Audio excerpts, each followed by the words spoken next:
Hello and welcome to Generations of Queer Activism.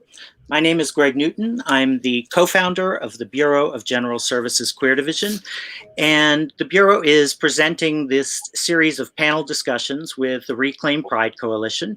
And I'm going to briefly introduce Reclaim Pride and say a few words about them. But as you may know, the Bureau is a queer bookstore and event space that is hosted by the LGBT Community Center on 13th Street.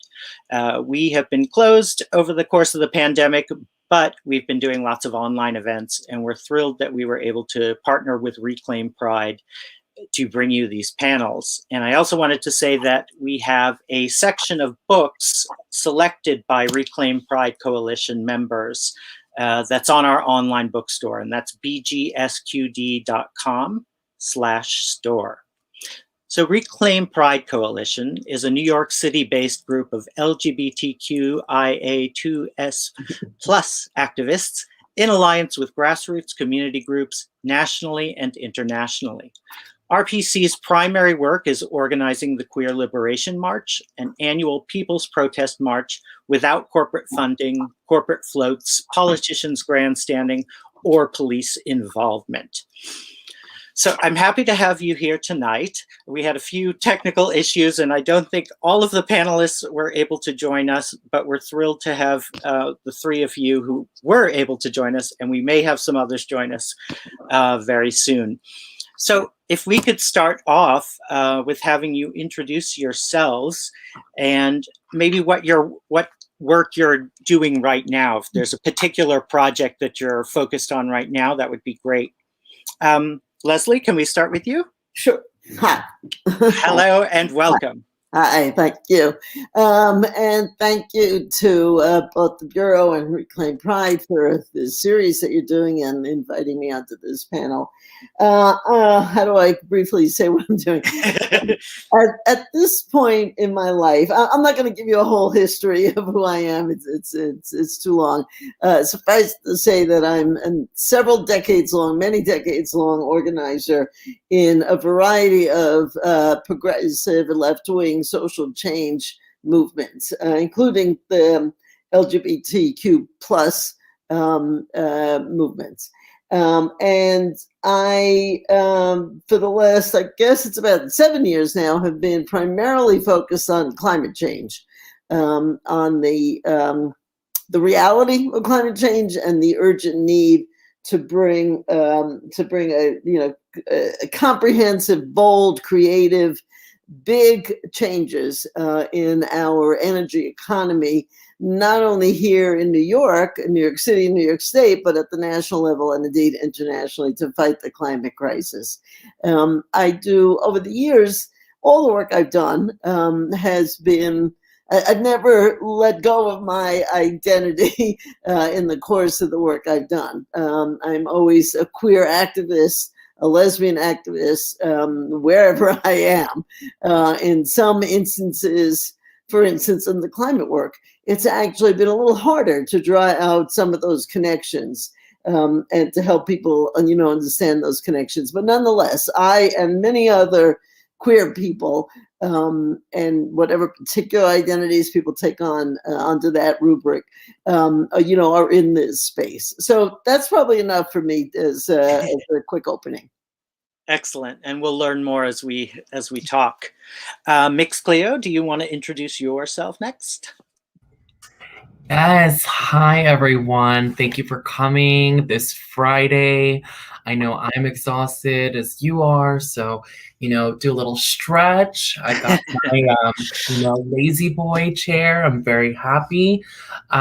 So there's so many things that there's constantly happening around me, around my peers in the world. Currently, I am with the Equality New York. I snagged a really cool fellowship where they have three training programs through their Advocacy Institute. I decided to choose the virtual campaigns, not only because I'm a millennial, but it's what my interest is in, media and social impact, as well as with the Pride Network. where I was given a grant and I'm working with local nonprofits to support their members, refugees, Middle Eastern folks, survivors of domestic violence through an art therapy tool, through creating an archive, an anthology of our stories, and creating a magazine. I've also just finished recently with Columbia University and also working with New Alternatives, making a multimedia campaign around HIV awareness, AIDS awareness and HIV prevention, as well as making sure that young folks, those that are most impacted, are aware about their sexual health. And there's always work to be done. And I'm just so honored that the time and space and the universe is recognizing what I'm doing. But there's so much talent in this room, and it shouldn't be any more minute on me when, this should just be work that should be given, not something always to celebrate when the ball needs to be moving forward. So thank you again for allowing me to be here. Great, thank you. And Derek, would you please introduce yourself? Yeah, how's it going, everybody? Thank you for creating this space. I'm Dwreck. I'm a co-founder of Warriors in the Garden.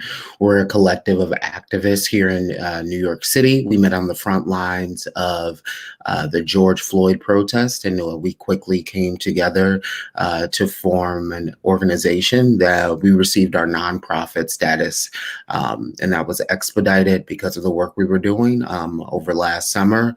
And now we're doing a ton of mutual aid and community work. I'm most recently was a part of Cori Bush's election campaign, specifically focusing on the digital marketing side, as well as voter registration and digital advertising.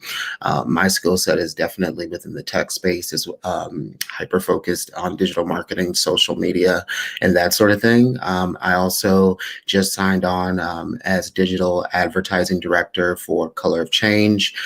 So definitely utilizing my specialty, like I said, which has been the digital space, and hoping to bring about change, specifically targeting police violence, police misconduct, and police brutality that disproportionately affects Black and Brown people, specifically Black trans women of color, and trying to uplift those marginalized voices within my community.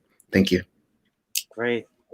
Thank you all so much for joining us and for bearing with technical issues and all of that as we got started tonight. One thing I wanted to ask you about is maybe how you define or think about activism, especially since you're working in different fields. You're not siloed off, focused on one single issue kind of activism. So how do you think of activism? How would you even begin to describe, what is it that you do that's activism? What is it that you do that's other? Leslie, do you want to start and then mix Cleo? Oh, you're muted, yes. Leslie. Yes, thank you for that. I think activism should be, and I try to define it as broadly as possible. And I think there are distinctions to be made about types of activism and degrees of activism. But I think that activism, in my mind, is about figuring out as a person, as an individual, often in collaboration or coordination with other people, sometimes in an organized group, but figuring out where your energies can be most productive and useful and interesting to yourself. So, and I don't believe that, or let me put this another way. I believe there should not be a hierarchy of activisms, and some type of activism should be designated as more important or an indication that you're more serious about the issue. So much depends on just other factors in one's life, what kind of time and energy and skills you have. available to use and what your interests are. So activism can be everything from, organizing protest activities to writing letters to the editor, to lobbying elected officials, to doing educational events where you work or where you go to school or in your community. But the core of it, I think, is about two particular things. One is trying to interact with other people, and two is doing things that you hope will begin to put pressure on policymakers to influence and change for the better the types of policies on whatever the issues are that you're working on. So I define activism quite broadly. Let me just say, I think organizing, in my mind anyway, is slightly different than activism. And I think organizers help create the space for activists to step in and actually engage in activism. We could say more about that, but to me, there's a slight distinction there. So that, again, Right. that's the beginning. Yeah, that makes sense. It sounds like more of the organizer is kind of more like infrastructure building versus the actual focused work. Cleo, you were going to say something. Yes, going off of what Leslie said, it's very broad, the term, and with that, it's good. There's so many styles and ways in which folks could always plug in. We also all come from different levels of abilities and privilege and challenges. So not everyone could show up in the same way. And also not everyone could put themselves at the front line or do certain things that might be hazardous for who they are, whatever space or whatever action it might be. For example, if you're thinking about a long-term march, thinking about those that cannot fully, finish the march due to about abilities, or putting themselves on the front lines where they might be harmed or jailed if they're undocumented. Or if they have a past criminal record. These are things that we already know about. But I would say, in contrast to what Leslie said, Leslie really focused on really the macro level. Activism doesn't have to be just policy and influence on a larger scale. I think people always think about bigger and better. I said beggar. Well, sometimes you gotta beg.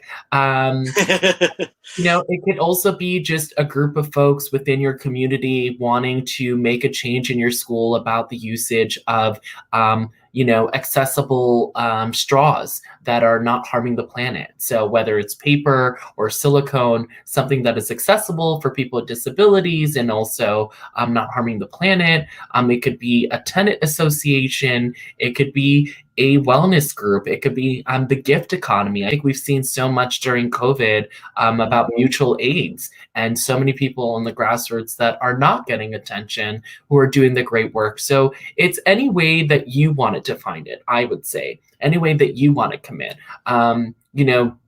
There's not a time length. There's not a certain level of education. There's not a certain way you look. And I think that's really important because there's so many people that I constantly hear who constantly, of all ages and backgrounds, who are like, how do I plug in? How do I support? What could I provide if I'm busy with 3 children at home? Or if I have a disability or whatever it might be. So people want to plug in many different ways, but it's not always in the traditional way of showing up for meetings or going all the way to Washington. There are other ways that you could do at home, through online, through talking, I would say, by presenting yourself and having a conversation with people that might not share the same views, right? And being able to enlighten people. I think that is activism. That is progress. So for me, especially because I like to be a visionary and think big, but small is also great. Yeah, and Dwreck, before I turn it over to you, I just wanted to put this out there to maybe talk about in a minute, the idea of life as activism, like living your life as a kind of activism, which would incorporate both those small gestures and, more purposeful, specific strategies. But planting that seed, Dwreck, do you want to jump in? That's exactly what I was going to say. I believe when you're a marginalized individual, especially as a Black person, your existence, how you navigate society and how you present yourself, be that through Black joy or articulating your pain, or sometimes just talking about your experience within that marginalization can be a form of protest. And I think recently, especially after the murder of George Floyd, we were able to kind of see that in real time, see people's pain and see how people were literally processing the trauma of seeing another Black person die at the hands of police through state-sanctioned violence. But also it was encouraging because so much of the movement was youth-led. And when it was youth-led, when movements are youth-led, I think there's a level of innovation to the activism. And we were seeing our first digital protests and things happen electronically and TikTok videos. And our country has a long history of youth-led movements that have brought about a significant amount of social and political change, as well as legislative change. And young people have historically advocated for labor laws and school reform and voting rights and civil rights and desegregation, and LGBTQ rights and immigration reform. And through their actions, the world has changed. And we saw that again through George Floyd, and just seeing the level of innovation and seeing how things that we may never have called forms of protest being utilized, especially within the digital space, was super encouraging. But I think anything from educating others to advocating for legislation to possibly running for office, organizing demonstrations, art can be a form of joy, music, anything creating public awareness to push a cause. Social media can be surveying your community, raising money, mutual aid, writing letters, community service. There's a ton that can be done, and that is currently being done, and that I'm definitely proud of. And as Leslie said, I don't think activism is one single thing. And I think it looks different for everyone based on their personal life experience, what they're good at, and what they want to project into the world. And it's been a blessing to see how innovative people have been as of late to try to create social change. Yeah. And we are joined now by ABilly. ABilly, welcome. And could you briefly introduce yourself and tell us who you are? I be me. Excellent. Keep doing that. I identify as a bisexual in a same gender loving relationship. Be 44 years come June. Great. Was on the national scene, but I'm much more active now in the DC District of Columbia communities involved with disability advocacy by the local Black Lives Matter and the bisexual movement as it relates here in the District of Columbia. And I'm happy to have been invited to be a part of this forum. Great. You're joining us from DC? I am in DC right now, although I usually spend a significant part of my time in Northern California, up in Grass Valley, California. And about during the cold winter, my husband and I have a place in Mexico, in Chetumal, Mexico, which is south in Mexico, right near Belize. Well, let's hold our next panel discussion there. And Okay. that sounds sweet. We have the space, so I love company. But I think not during COVID. We didn't even go there this year. Right. So one question which is coming to me from outer space is, how has the internet and social media changed how and where activism happens and its effectiveness? That's a big one. Who wants to take that on first? Go for it. Thanks, Cleo. Well, it's kind of a clear answer in many ways, especially as, every new generation is coming more tech literate. I think, for example, for me, it's much easier to know what are the functions that are happening near you. All it takes now is like a Facebook event and say that you're interested, and you now know to go to this location where something is being organized where you haven't met someone before. I mean, I'll give you an example. I was in Israel, Palestine, and already in the time that I was there, suggested to me was a protest against the rise of the right-wing government at the Knesset, their Supreme Court, and also their Congress. And I was able to go while I was on vacation, like straight to this event where I haven't met any of these people and I don't know any of these organizers. I just know that it's happening, and unfortunately, sometimes people see whatever happens in social media as credible, but just the accessibility and just the way of communicating for people and far and wide. And if I wasn't there, I could still speak on it or be able to look into it and be able to connect, now we even see with like virtual reality where we could really like follow journalists to go right into the action of an occurrence that happened. So it's really about there is a clear communication that is happening, but there's also a greater distance, as much as we're all connected. Many of us are connected through Zoom because of the pandemic, but there's also a lot of isolation that comes with social media.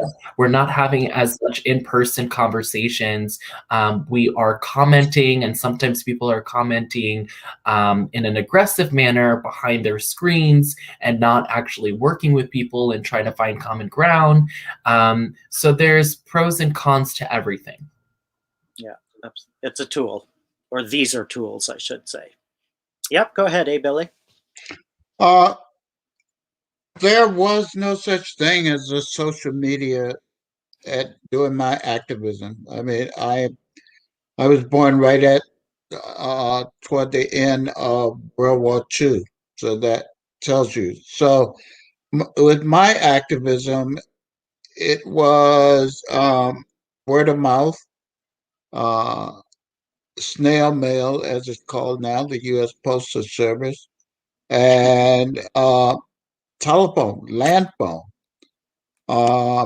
And we put out posters and, news. We did our own newsletters. And so one of the things I find is in my activism now, I often have to remind people that folks of my age, many people of my age are not connected to social media. Some of them don't even use computers or don't have internet. And those old modes of communicating with people by mail, by calling them, by word of mouth, still work. And it's still important to remember to use those. For myself, I'm still by myself getting acclimated to it. I rely a lot upon the young folks to get me started, help me to understand it, and it's difficult because when I want to learn how to use social media, I learned by doing, but young folks would jump in and do it for me, and I was like, whoa. So I'm supposed to remember that? I don't think so. But at the same time, I'm in awe of social media, and in terms of how many folks we can reach that by the old means would have been difficult. And I'll give an example. For example, I was one of the logistics coordinator for the 1979 March on Washington. And social media was not how we did it. I mean, We had meetings across the country. It was a lot word of mouth. And amazingly, the word got out and people came from all across the country. And it did, it did work. There always dispute about how many people came. And I remember the Washington Post quoted some number, and we knew it was an understatement. And Ross Dixon said, "Well, you know, they miss some of us because we sit so close together," which is, you know, um, but and at the same time, I do get concerned about social media in terms of privacy issue. But that seems to be gone kaput. Many people seem not to be concerned about it. Um, so that's my take on it. Yeah. Leslie? Yeah, thanks. I agree with a lot of what ABilly and Cleo both said, but I just want to quickly add a few other things. One is I also came of age as an organizer and activist, and did many years of organizing before I even heard the word internet or the World Wide Web or anything like that. And so I just want to remind people that there are other tools, organizing tools and activist tools that are still out there and available to be used as appropriate. Having said that, obviously, there is the reality is that we do live in a world with the internet and social media, and these are, I think, extremely powerful tools, and I am surprised over and over again, pleasantly surprised at how creative so many people have been in using these tools. And so that's exciting. There's something exciting about adding more to your toolkit, and it's great to see all the creativity. For me, in my experience, they are most successful as communication tools and even mobilizing tools. But again, as I said before, I think there's a slight difference between organizing and activism, or organizing and mobilizing.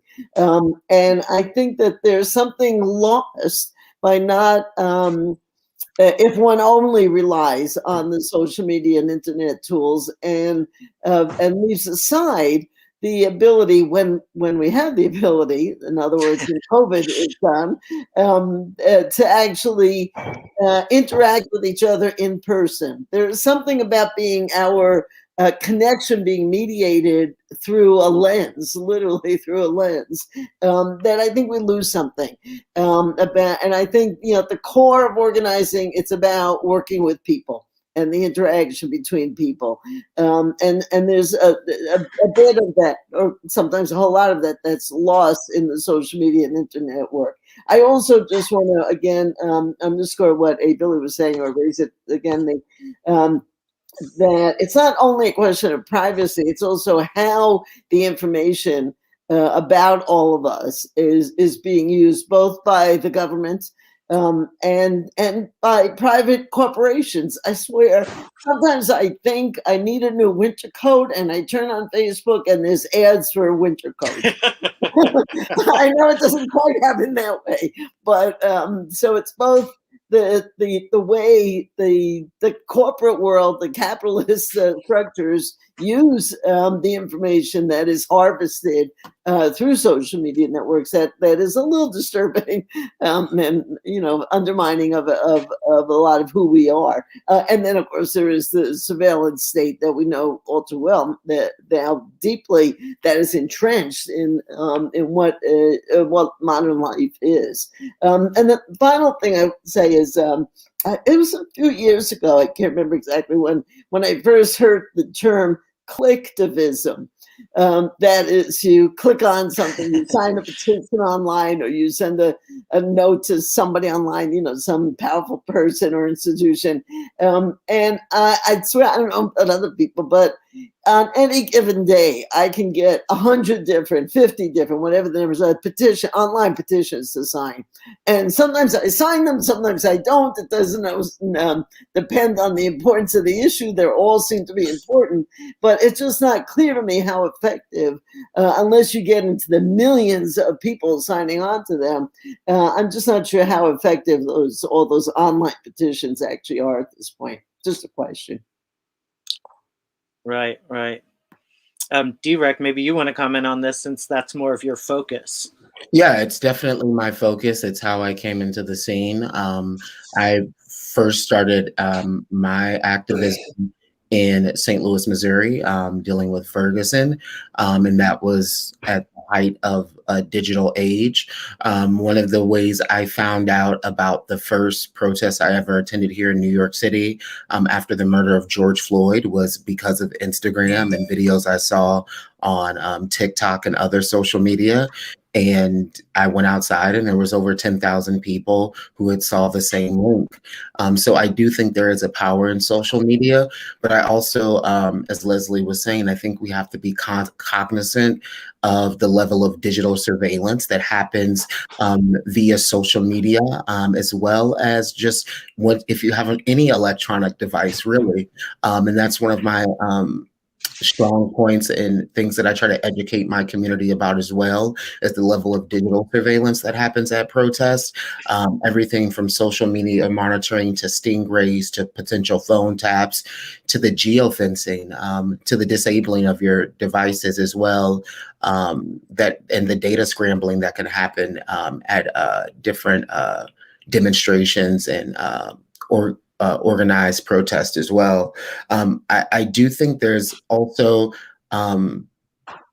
just a new wave of communication.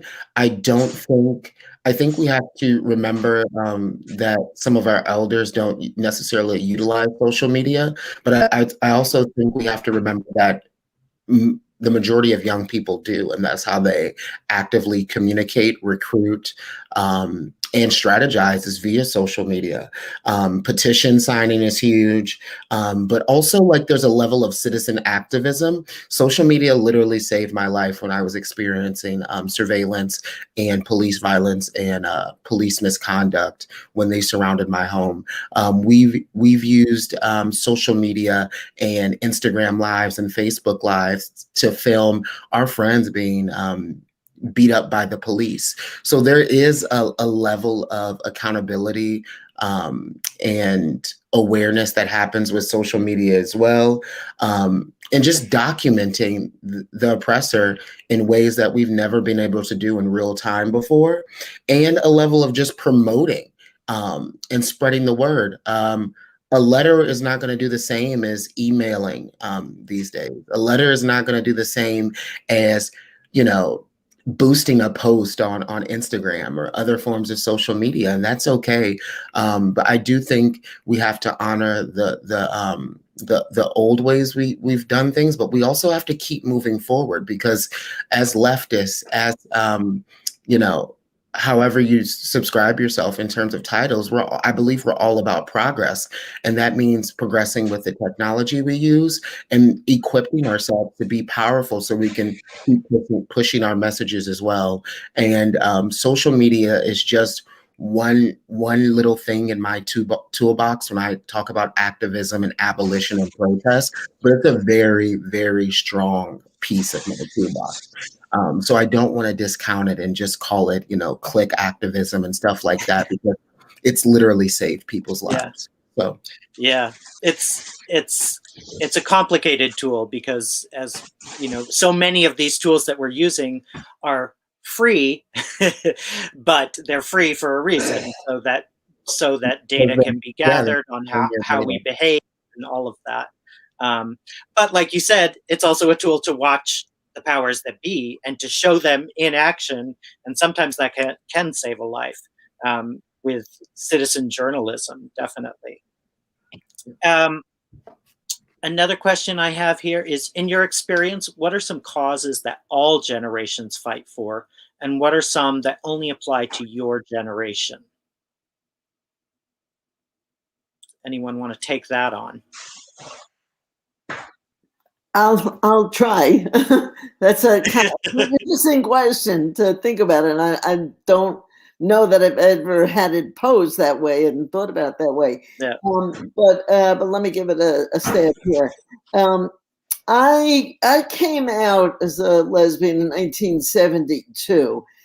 So our movement, the queer liberation movement, and again, that's shorthand. I don't use those terms to ignore or deny any identities and communities within that, but just for shorthand purposes. So I came, I wasn't the first person on the front lines of the queer movement, but I came out and got active in this movement pretty early on. And a lot of our fight at that point was just being acknowledged, just being able to say those words out loud. I am a lesbian. And I think that has changed over the years. I'm not saying that the day in, day out conditions of every queer person's life is wonderful, far from it. But I think that a kind of space was opened up for people to figure out their own identities, their own sexual gender identities, and name them and be proud and bold and out there with them. And I think that's changed for, in many, many instances, not in all communities, but in many parts of this country. I can't really speak about the rest of the world, but that I think things have changed for the better in that regard. Again, that's not to say that there isn't a constant struggle of being clear about our identities, and our identities change over time for some people. So, but I think that there is a little more space. So I'm not sure that that's quite the same kind of struggle or battle that younger activists face today. So that's just one thing that comes to mind immediately. Yeah, terms are changing. Mix Cleo, you had something to add, or did we move past it already? Oh, thank you. No, I could combine it into this question. Okay, I'm a multifaceted queer. I wish I could just see everyone, even though we can't see the audience. I wish I could just focus on y'all and not see myself and be so vain. Also, yeah. So with that being said, I wanted to actually play a little devil's advocate where I a little bit disagree with Dwreck about, always progressing and always moving forward. I think there's so many tools, just like we talked about different styles of activism. Sorry, I don't know whose voice it is, but just the kitchen noise is a little bit annoying. I think ABilly, someone is in the kitchen. Anyways, I can manage. No, it's just, trying to focus. With that being said, I just wanted to say that, I do feel that a letter in one way is very heartfelt, and it really does touch on to people. Also, there's a lot of downsides and negative sides to social media that I've experienced. With so much that's out there, it's really hard for people to be like, what do I want to go to today? What do I want to give my attention to today? Maybe I don't want to deal with anything because there's so much, and there's so much more overfighting online than there is, mediated discussions. Also, we've also seen that our communities have been really impacted by doxing, where people are slandering people. I can't even tell you how many times I walk in New York City and someone finds it funny, especially with no privacy, to record me and make a comment or even publicly harass me and then be able to put it online for other people to join in. So there's many negative sides to social media and negative sides to what is being documented. Also, we have to think that, again, social media is also working under these corporations. And with these corporations, like any other media corporation, there is a selection of who's told what part is told, who's represented, so on and so forth. So we often don't hear the full truth. We often don't hear all sides of the conversation. I am not a believer that we need to constantly change everyone. I'm a believer in really trying to bring common ground amongst people, like what would be in a healthy democracy, and learning to work together, because I really feel like the left really focuses on so much on what is their end goal, what is their vision, let's perfect everything, let's change everyone, and yet have such a fractured movement. And I really don't feel like it's really servicing us to really move forward and really get people to understand our side or other people's sides. So again, with that being said, I often am critical of what I see in the media. I'm often critical of what I see on social media. I feel that there are, it's someone's perspective. It's not always, who are the other people that are not harmed or not heard, and so on and so forth. And you could share that and people would make a judgment off of that, versus in person, working together, getting to know the person. People are so quick to judge and make a decision based off a fake news article, based off what someone might have said. I won't name the person, but there was this known activist in New York City, a trans activist. She just didn't happen to like Andrew Yang for just one small policy, and she was going on a Twitter war of trying to slander him and bring him down. And I just threw in a comment. I was just like, you don't have to love the guy, but you don't also have to go out of your way to slander him because you don't agree with this one policy. It is a democracy. You have to learn to agree to disagree. And we are having that as a problem, which has always been both online and in person. I would say finally, as Leslie was mentioning about, being heard and starting to say our names, I feel my generation really cares about representation, and making sure there's authenticity and those to the front. And then there's certain ongoing issues that have been for decades, whether it's about labor issues, whether it's about social services, education, the environment, that we could collectively agree on. But it's also unfortunate that sometimes different generations tackle things differently, and it also creates a divide where, take for example, I'm not going to name again the network, but I was overhearing from a neighbor of just like mocking and laughing at millennials and younger generations for not putting in the input, not putting in the work, for the employment levels being down, and trying to label us as lazy when also saying like we can't afford a more than avocado toast, which is not a generation that we've created the problem, but it's something we were brought into and something that has been for generations that we're trying to manage. So there's ups and downs to everything. And, I would like to see that people, at least for me, one thing that I've done with New York City queer activists was really bringing people from all streams of life and really getting to know about what are issues that we all care about in our community, and not try to make this about, well, let's push this more to the left and let's push this more to the right and more to the middle, more about let's focus on these queer issues and let's put other things to the side, and also put our politics and our organizations we stand for and really come together to fight for the same thing as a collective. I believe we have so much power as our gift economy if we're really able to do that.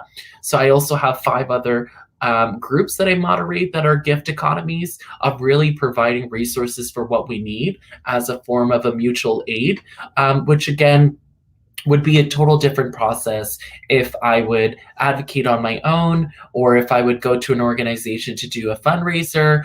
And sometimes it's as small as meeting people on a Saturday and giving them a place for a check-in. So it varies. And there's so many things I care about, and I can't really speak for my generation as a whole. But I feel this generation is just so tired of the status quo. And that will be the same with the next generation and the next generation.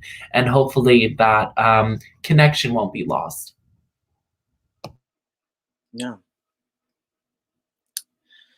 I'm wondering if maybe our older generation can talk a little bit about how they've seen movements change. And since we're focused on queer activism, maybe it would be a good subject to talk about. How has activism, queer activism, well, even the word queer activism is sets it in time, right? The terms have changed so much over the decades. But if Leslie and ABilly could comment a little bit about changes they've seen, that whether they've encouraged you or discouraged you, or what are they? ABilly, I think you're muted. Yes. Did you mute me? Okay. Not at all. I'm encouraged with the continued activism. I'm in. What I find is that they're more focused around the intersectionality of LGBTQ issues with other issues. I see us getting involved with voting rights issues, with the social justice movement. I think we've moved away from feeling that it was that we had the luxury of working only with gay issues. When one of the reasons I pushed forward for the creation of the National Coalition of Black lesbians and gays and other Black organizations was because when I first got involved in the 60s and 70s, and I was here in DC at the time, I was flat out told that we had to focus on only gay issues, that we couldn't bring in other issues. And for me, I said, I don't have that luxury. I have multiple identities, and it's not just about me being bisexual. It's not just about me being a Caribbean African American person.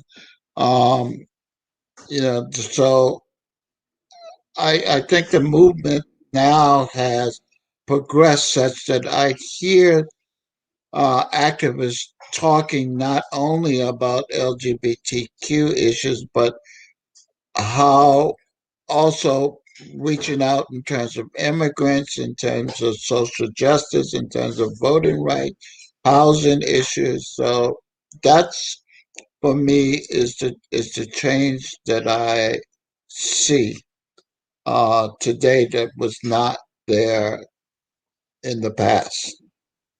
Yeah. Leslie, yeah. Yeah, thanks. I certainly agree with what ABilly was saying. I just want to add a few things as quickly as I can. And thanks for the question. First of all, I just want to agree that I am extremely happy and encouraged and feel hopeful when I see and interact with the energy and the insights and the knowledge and the creativity of younger activists. It is extremely exciting, and I think one of the things for me that is most exciting and most important is the level and the depth of understanding about how a broad range of issues and realities are connected to one another, and hopefully through that, the convening of finding ways to bring those different constituencies and people from different communities into common work and a common effort. So all that I find very, very hopeful. I do feel that there's that in the earlier days of, again, for shorthand purposes, the queer movement, there was a pretty across the board, a pretty strong commitment to or understanding of ourselves as a liberation movement. And I feel over time, not in a big surprise, it's not a total shock, that as that movement grew and many more people came into it, that the politics change. And I actually feel at this point, and maybe this has been true for a while now already, that it's hard to talk about the queer movement. That there are several movements within our communities, and just for the purposes of simplicity here, there are aspects of the queer movement that are about mainstreaming, about making sure that a queer person can become a general in the United States Army, or a CEO of Mobil or Exxon or whatever, etc. You know, just accepting the core institutions and structures that are not only economically insane and crazy and deadly, but are also grounded in racism and misogyny, and just accepting all that, except to say queer people have to be out and proud within those structures. And then there's the other part of the queer movement, or another queer movement, which I identify with, which is that we hold on to the notion of liberation,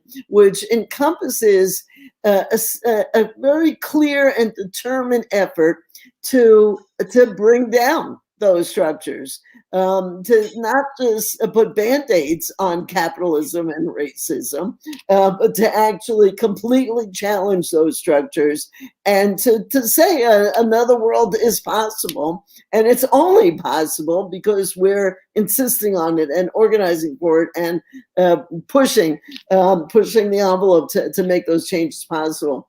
So that doesn't mean that everybody, though, who identifies as queer, or some subset of that, you know, within that, agrees with that perspective. What I'm happy about is that I see among many younger activists is that there is that kind of perspective that is also being articulated and acted on.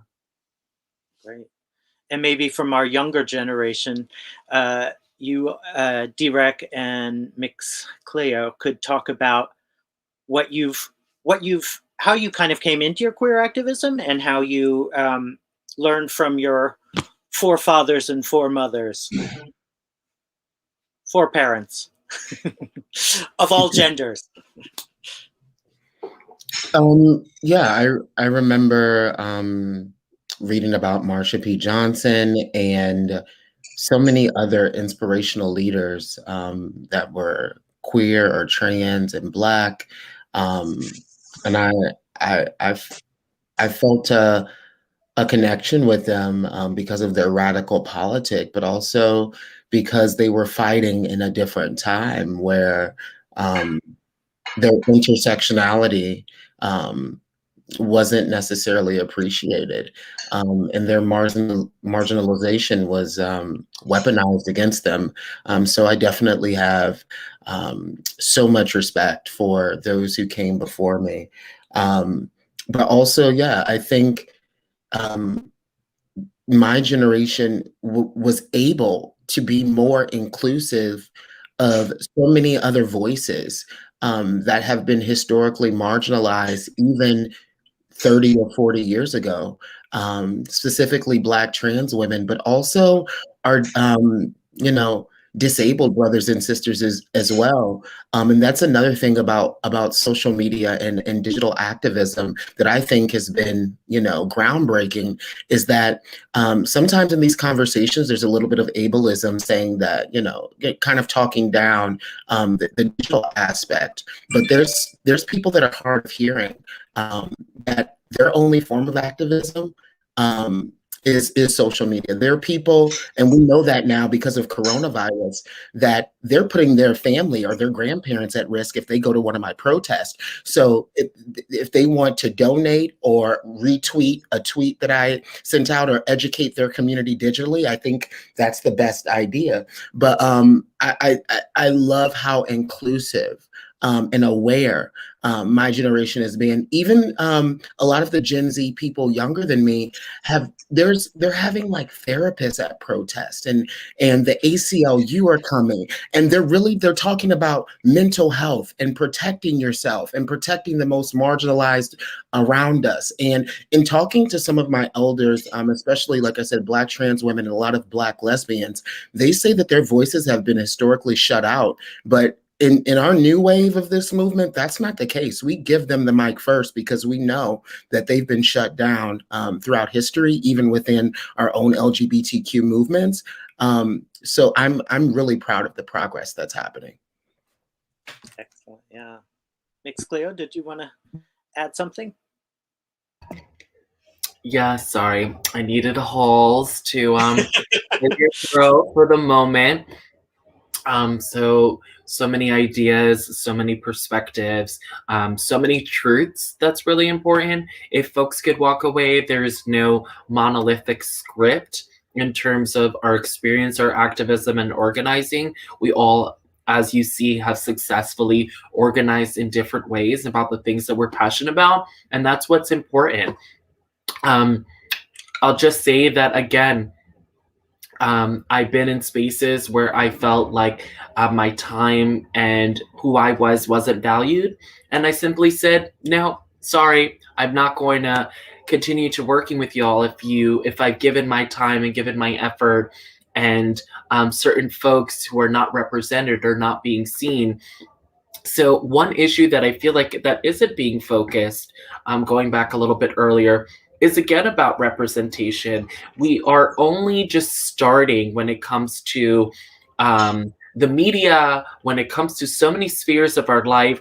I feel like there's so much in liberal spaces, in any space really, just like that is talking about intersectional issues. There's so much talking about the other. There's a lot of trauma porn that's thrown around. There's a lot of performative liberalism that people pretend to make themselves look good, as we see with our politicians. And those people that need to be heard are not in the room, whether it's folks that are homeless, folks with disabilities, young folks. I know something that I've been very passionate about, that it's very hard when you're going up against corporations, is how young folks aren't being paid and are being exploited when they're doing internships and fellowships. And like, how many of these programs do you have to do in order to get an actual job, a full-time job, and how the corporations really try to use college credit in a way of saying, instead of paying you and for your labor. I mean, it's talking about slowly, but that's an example about how the person that is most affected is not there and not there at the forefront. As you could see here, I'm wearing my legalized, I'll show you fully, my legalized now 420 hat. I'll tell you a little joke. The other day, I just came back again from Israel, Palestine. And I just so happened I got the hat from there, as it's like a big thing there, summer and camp hats. And I so happened to wear my hat on 420.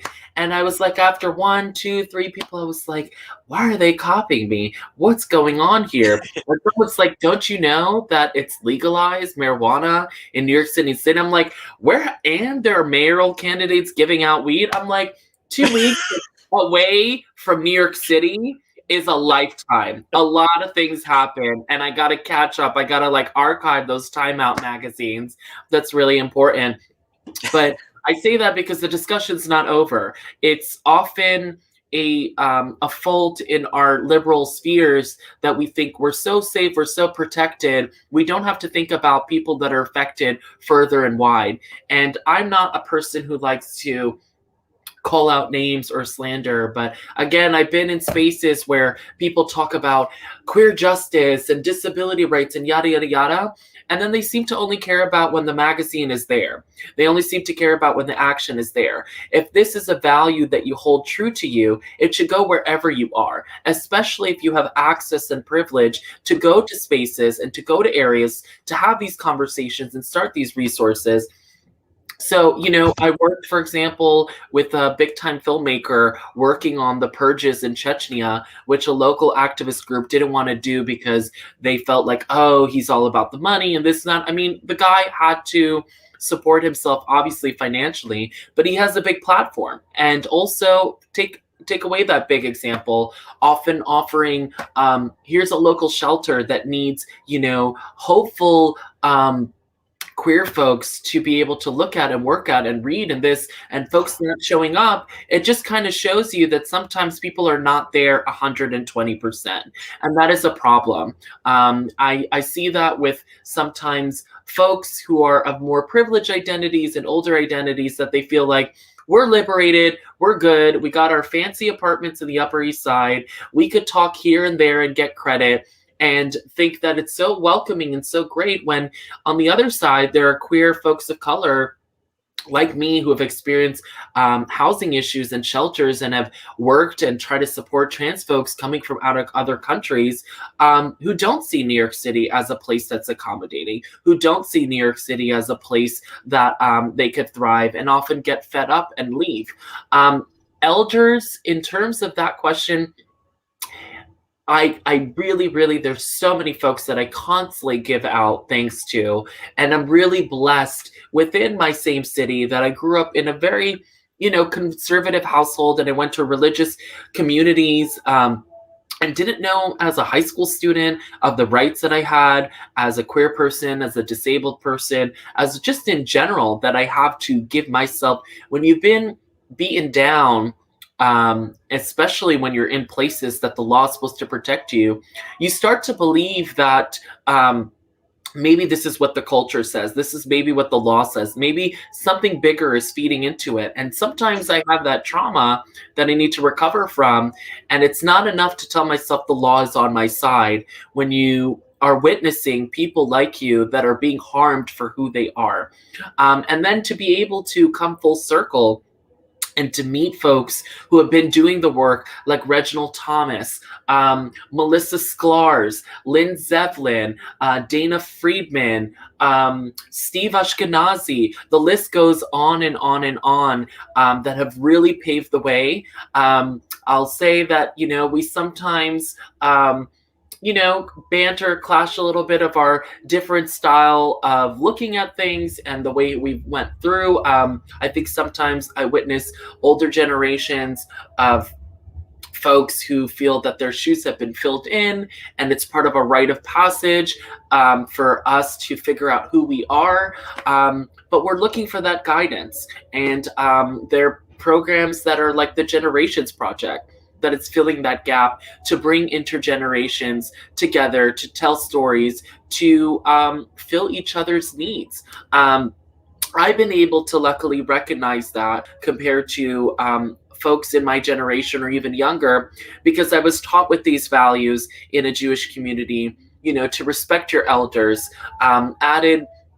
I felt comfort and safety and wisdom and understanding as an old soul with folks that were always 3 times my age, or just even older than me in my perspective, and really just valued them and really what they mean to me. And that has really fueled so much of my programming, and what I do is making sure that when I'm creating an action, I'm adding different perspectives and folks that are of different generations to make me think differently. Because as much as we all think that we're doing something right, we're doing something great, and we have good intentions, we all have a blind spot. And we all need a third opinion. We all need someone from a different perspective. And constructive criticism is healthy. And sometimes we see in some spaces that are, whether it's a community board that is so cliquey and is so focused on like pushing a liquor license, or another group that has been standing for a long time, there's often not, I've often struggled for people to respect and willingly take my ideas, even if I know it's going to be monetized or taken advantage, but to really utilize me and my time and my ideas. And I think that's important for people of all ages. We want to feel fulfilled knowing we're doing the work, but we also want to know that the time and the energy and the thoughts we're putting are being implemented. And with Yeah. that being said, we are all constantly students. That's why I don't really like the word activist, because a celebrity now could say they're an activist for 5 minutes of work and get all the glory and attention, versus someone for 30 years in your neighborhood who you never know about.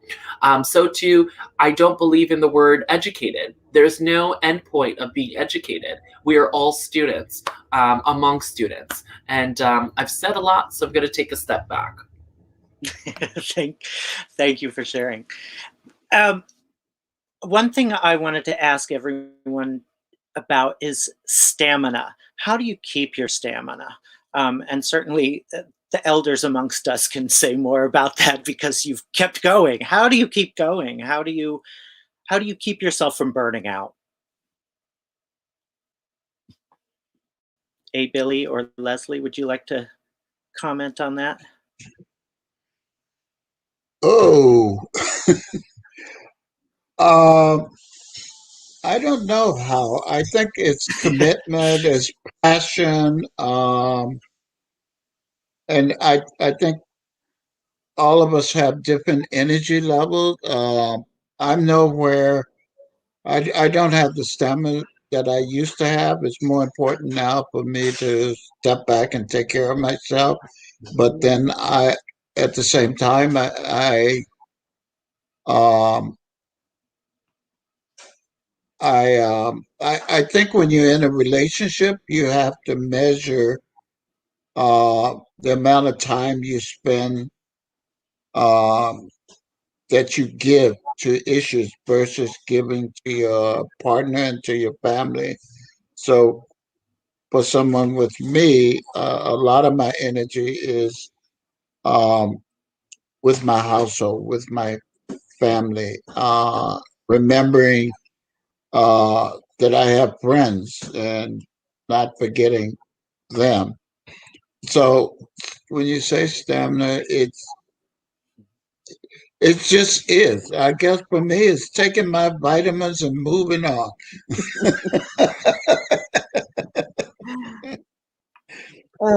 Yeah, if I could add a word to here, I sometimes I don't know how I keep going, but a few things come to mind. One is that I feel I actually have most of my work life. I've been paid to be an organizer. I've been paid for. Sometimes I've worked for long stretches, years at a time, for different progressive and left organizations. And sometimes I've been hired for projects and different activities I've helped organize, etc. But it is the movement, and not just the queer movement, but the progressive left social change movements has been my home, and I have been fueled by that and energized and nurtured by that. I have been in incredibly important moments in history, and I have met some of the most astonishingly wonderful people from a variety of walks of life and experiences and communities that they came from, but just warm, generous, loving, powerful, insightful, fun, et cetera, people. And I wouldn't give that up for anything. And that's kept me going. It's those interactions with people. The other thing is that sometimes I feel like in some way I kind of know too much, and that I would actually go crazy, literally crazy, out of my mind if I continue to take in all of the horrors of the world that we live in and not try and do something to change it. In a weird kind of way, that keeps me going too. Having said that, I'm not a youngster anymore, and I am slowing down a little bit. So there is that reality check. But in my heart and in my head, sometimes I feel like I'm 25 or 30 years old and to keep going, and then I get tired. But so it's a combination of things. But the core is the energy that I always get from the interactions with people.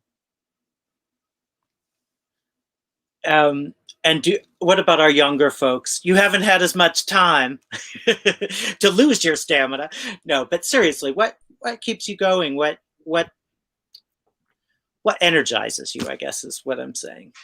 I think I quickly learned, seeing so many of my friends kind of burn out or start doing other things, especially post Ferguson, um, dealing with, going broke because they were dedicated to their activism, or not being able to just live unapologetic, like queer Black lives, because they were so consumed by the trauma they experienced on the front lines protesting, or losing friends to mental illness as well, post Ferguson, that I've learned to protect my energy. I've learned that um, mental health and taking care of my mental health is important.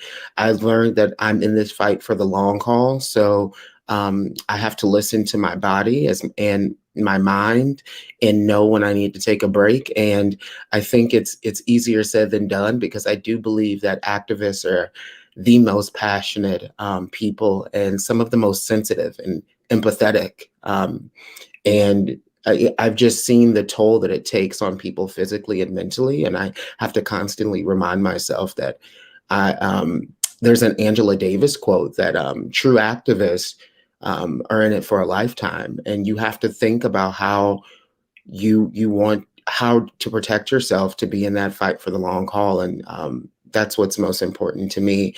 And curating spaces for my comrades where they're able to take care of themselves too, and to eat, and to just sometimes breathe. And I look at a lot of the people that are younger than me, and like 19 or 20 right now on the front lines, and it almost brings a tear to my eye knowing how much of themselves that they're putting into this, when they could be doing something else, when they could just be attempting to create their art or their beauty, or dedicate themselves to other things, but they're continuously fighting. So I think just taking care of yourself mentally, physically, and spiritually has been super important to me, and reminding other people to do so as well. Yeah. Amen. Mix Cleo, did you want to add anything? Yes. So also, I wanted folks to know, in case anyone in the audience are wondering, whenever I'm doing this, it's a Native American sign, and also disability friendly for those that might be hard of seeing or hard of hearing. It's I hear you, I see you, I agree with you. For those that maybe clapping might be a challenge.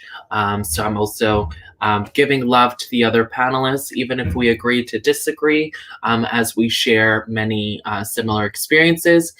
I wish I could say that I have a better self-care routine.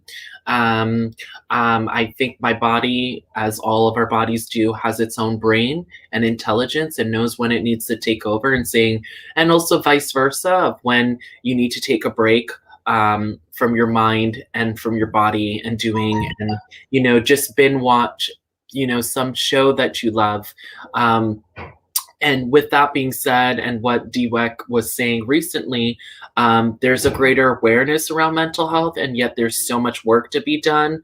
One huge challenge is, I really believe in affordable healthcare. Mental health should be a affordable, stream of care.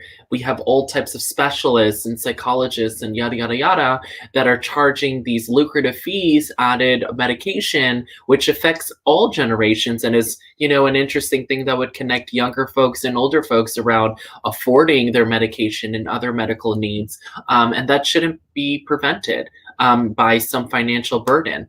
And I know that I've really challenged that, and I've halted myself from certain life-saving medications due to finances. With that being said, there is a greater awareness around self-care and mental health. And there's this line that I always love saying is rest for resistance. You are no good to anyone if you're burnt out. And as much as there's so many things in the world that we want done now, that doesn't happen. I would love to share a beautiful experience. Actually, came out of a Reclaim Pride event. It was 2 years ago, there's like this Brooklyn warehouse where the artists come together and build the props, and all the artists, we were talking about different things in our lives and activism and what we're all working on. And there was amazing Black queer artists and activists. I'm bringing them in spirit, but I don't want to butcher their name. Who I posed the question about what does it take, which all of us are sometimes asking, is for the radical change that we want to see in society.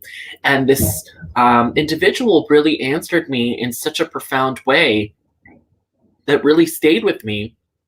That wasn't a tear moment. It's clearing out my throat. He was mentioning to me that, you have to see that we are all coming from different spaces and areas in our lives. We're processing different trauma. We're processing different information.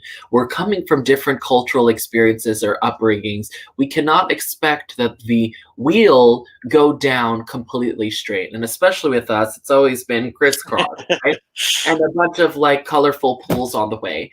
But he was really trying to explain of saying that to really create a cultural change, which I believe is often more important than a legal change. For example, we have in New York new recent trans affirming laws around decriminalizing sex work and no discrimination around gender, and yet the average person in New York doesn't know what a trans person is unless they've seen something hateful in the media or something that they've created in their head, don't know what pronouns are, don't know what gender sensitivity. So when the culture is more advanced than the law, then there is a greater level of sensitivity and safety. But going back to the discussion around seeing the change that we want, we are all, again, coming from different spheres. So some of us think, in a marketing way. Some of us think in a creative way. Actually combining both. If you've read your history around, AIDS activism, so many of the folks that were coming in the front lines that were dying or getting sick left the corporate world and took their marketing experience to really market it to the masses. This message about another pandemic that we were experiencing and we're still experiencing.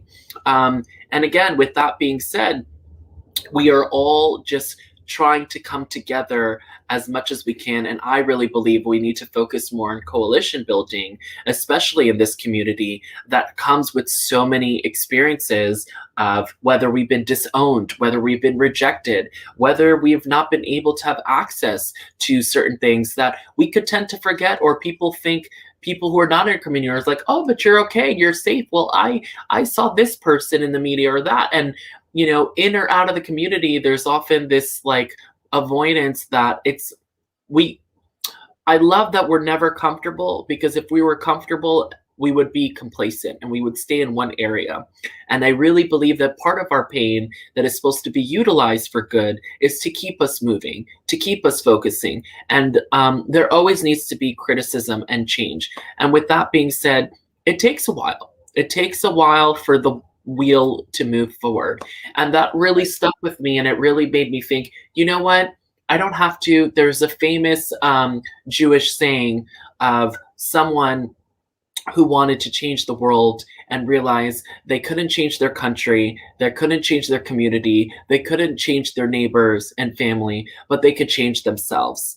And that is one of the most difficult things to do sometimes.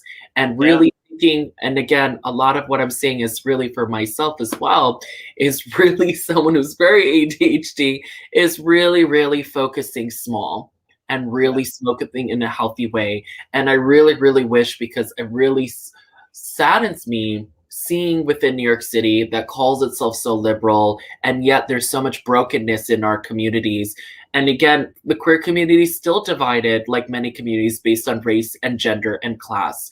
And we need to go back to those heartfelt moments of, whether it's quilting together, playing games together, hearing from each other, learning from each other, not trying to say, well, I'm older than you and I know better, or I have these 5 degrees, or I went through this. It's only hurting, and it's not helping people. And I keep hearing, I can't even tell you how many times people in my own spaces will be like, well, you're a this and you're a that and you're a this. That doesn't help anyone. Even if I was the enemy, you're not actually helping me being an ally. You're just canceling people out. You're just erasing people out. If we're really about progress and individuality and about diversity, we need to meet people where they're at. And with that, we need to support them in different ways. And that, again, takes time, and that processes, and it's a journey. So there is no one shoot answer about moving forward.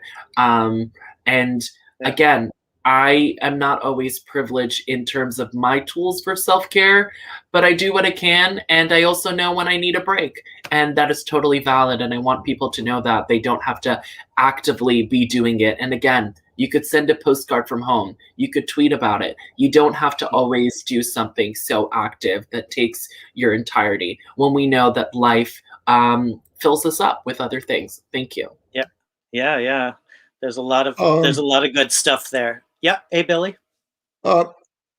I didn't respond to one question you asked. If I understood it correctly, you were asking, I think what we weren't addressing. I'm not quite sure how the question was phrased, but I didn't.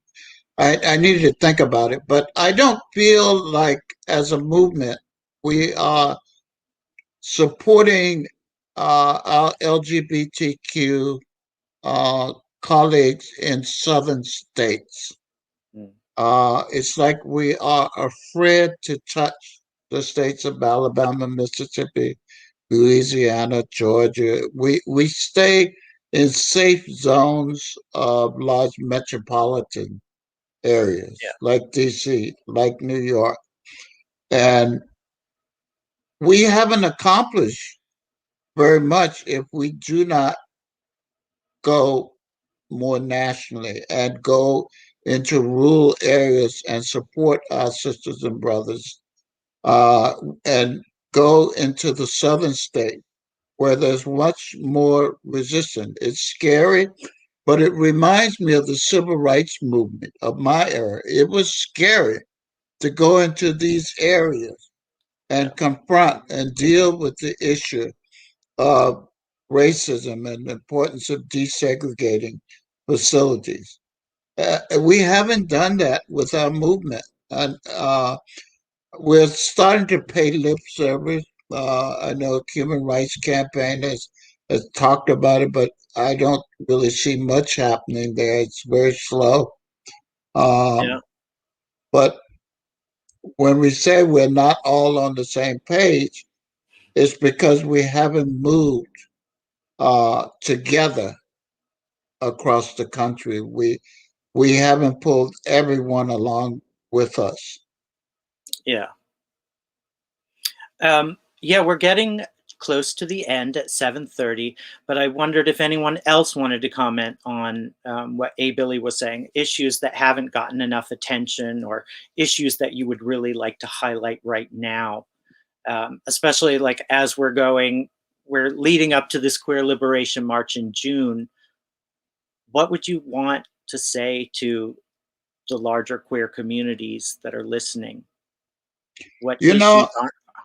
2 years, I was at the 50th anniversary, and I was lucky enough to get a spot right in front of Stonewall Tavern. And what I did not see was a large presence of the bisexual community. We say LGBTQ, we give lip service to the B, but it's like, it's not really highlighted. It's not.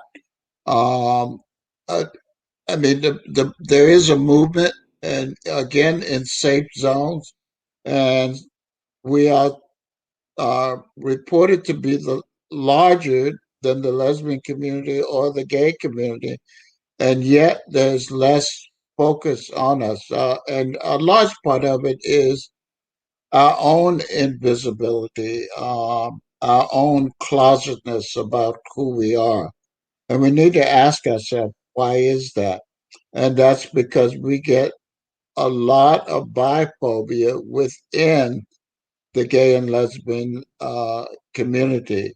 And that I think we have to address and not just give lip service to the bi community, but actually make sure that we're present. And so for that, I appreciate really being a part of this panel, that I am Yeah. included. Not that I represent all the bees, all the bisexuals, but I'm here. Yeah, I be Yes. here. Thank you. I'm so glad that you are here, and I'm so glad that you are giving visibility to that issue, because it's absolutely true that there's been a lot of invisibility. So yeah, we just have a couple minutes left. Leslie, did you want to say anything else? Yeah, I would really, I mean, I have a whole lot I could say, but for the time, I'll try and be really, really brief here. Just on this last point, I want to go back to what I said before several times, is that it's not just a word, liberation. It's a concept, it's a package, and it's a framework for and a lens through which to see what it is that we're working for. So I would wish that we could invigorate even further interest in this concept of liberation and then the fight for liberation. And in part, that means being a movement that is inclusive, that is respectful of one another, and at the same time has some clarity about how deep the problems are, and how connected the forms and the realities of oppression are, and therefore the need to really build a unified movement, or at least a cooperative movement, not only within the LGBT community, but with many other people as well. Absolutely. Amen. Dwreck, Mix Cleo, do you want to throw in a word here before we say goodbye to our audience? You can go, Cleo. It's fine. I won't be saying a lot, but I think what's really important, and again, it's not only for the young folks in here that might be new to activism, but folks of all backgrounds. I've learned from experience, and I feel like I've, like a cat, lived many lives and have so many more to live. But the most important part is authenticity. And with that being said, no one gets to define your queerness. No one gets to define your political beliefs. No one gets to define your life that you get to live, so on and so forth, but you. And even in our welcoming spaces, there's often these boxes that we're told, well, if you want to stay here, you got to agree with this policy, and you got to identify this, and you got to do this. Sorry, no. If there is a community that's into certain kinks or certain substances and it doesn't serve me, I'll be like, sorry, no. And like Marsha P. Johnson says, and extending off of what said, it's not only pay it no mind, I would also say pay your attention to where you want it to be. With that being said, be you. If you want to do something that is not being done in some of the spaces that you're in, that's what I've done. That's what other people have done. And that's what should be liberating, that we should all be able to flex our beliefs and flex ourselves and do it whatever you want. Just like for an experience, I remember being in this trans coalition, and older trans folks, on the one hand, feeling like they weren't having a place to be heard, and really trying to work with the younger folks to create a session where they could just speak and be heard, because it's going a little bit, it's not completely off topic, but there's so many times that we come to meetings and we come to activism and you think, oh, we all are agreeing about the same thing and we all are just here to do the work, and we all are coming from different challenges. And with that, we always have to be mindful that what did it take and what did it cost for me to come to this meeting today? And with that being said, if this was a more open and free-flowing conversation, in a different space, I would be saying I'm having this challenge that's preventing me to be present, and this and this and this. And sometimes that's discredited, and that's really not helpful and harmful, because we're not healing and hearing the folks around us, like in that coalition that happened. But then at the same time, making sure that we're balancing the scale about people, everyone in the space, because everyone wants to be heard and seen. That is a human need. And with that being said, an example of that coalition where there were folks who were saying, well, I don't recognize your pronouns. I don't agree with non-binary. And you know what? I got to a point where I was like, you know what? I don't need to explain or validate to me, just like you want the world to see you in a certain way. And so too, I don't need to compromise, conform. I don't need to reduce who I am to do the work that I'm doing. And if someone has a problem with that, then that's on them. And I'll have to find people who are healthy to be able to organize with. And I say that because so many people I know walk away from spaces and feeling that they need to minimize themselves, and the work can always be done as you are. I think that's the most productive self, by being true to who you are and setting boundaries. Excellent. Thank you. Dwreck, let's Yes. get one last word in here. I'll try to be concise because I know we're close to the time, and we've all been standing on our soapboxes, and I've really enjoyed it.